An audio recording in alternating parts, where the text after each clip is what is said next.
जय माता दी। राधे राधे एवरीवन।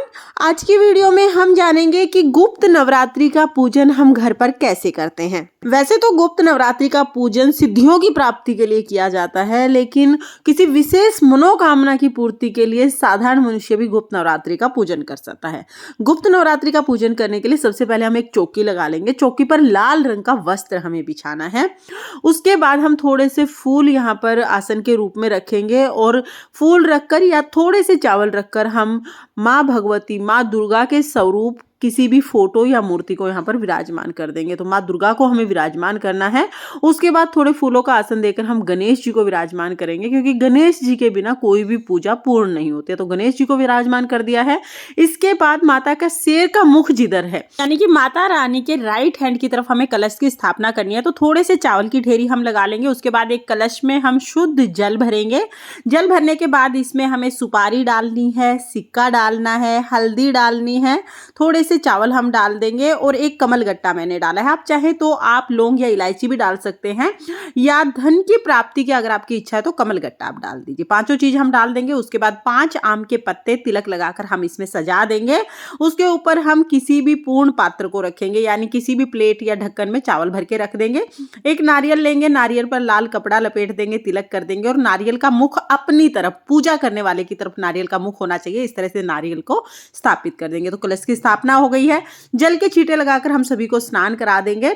उसके बाद हम देसी घी का दीपक जलाएंगे और फिर हाथ में फूल लेकर हम माँ भगवती से प्रार्थना करेंगे, हे मैया, मैं आज से आपके गुप्त नवरात्रि का पूजन कर रही हूँ। मेरी मनोकामना को आप पूर्ण करें और जो भी गलती मुझसे पूजन में हो जाए उसे क्षमा करें। ये कहते हुए जो फूल है वो माता रानी के चरणों में छोड़ देंगे और अब हम पूजा शुरू करेंगे। तो चौकी हमने लगा ली है। जल के छींटे लगाकर सभी को भाव रूप में स्नान हमने करा दिया है।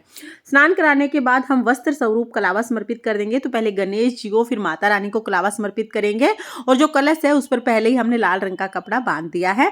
इसके बाद हम गणेश जी को जनेऊ समर्पित कर देंगे। माता रानी को लाल रंग की चुनरी हमें उड़ानी है, तो ये लाल चुनरी मैं माता रानी को उड़ा दूंगी और फिर हम सभी को तिलक करेंगे। तो गणेश जी को, माता रानी को, माता के 9 स्वरूप जो है सभी फोटो में विराजमान है, तो सभी को हम तिलक कर देंगे।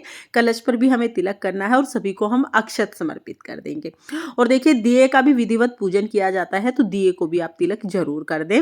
उसके बाद फिर अगर आपके पास फूल है तो फूल समर्पित कर दें। अगर फूल नहीं है किसी कारण से तो बगैर फूल के भी आप पूजा कर सकते हैं।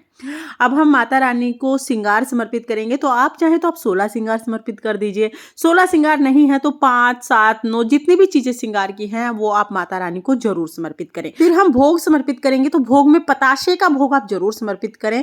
साथ में जो भी ऋतु फल हो आप उसका भोग समर्पित कर सकते हैं। तो यहाँ पर केले का भोग मैंने समर्पित कर दिया है। जल हम समर्पित कर देंगे और साथ में ही दक्षिणा जरूर समर्पित करेंगे, क्योंकि दक्षिणा पूजा में रही कमियों को पूरा करती है। तो 9 दिन में से किसी भी एक दिन आप दक्षिणा समर्पित कर सकते हैं।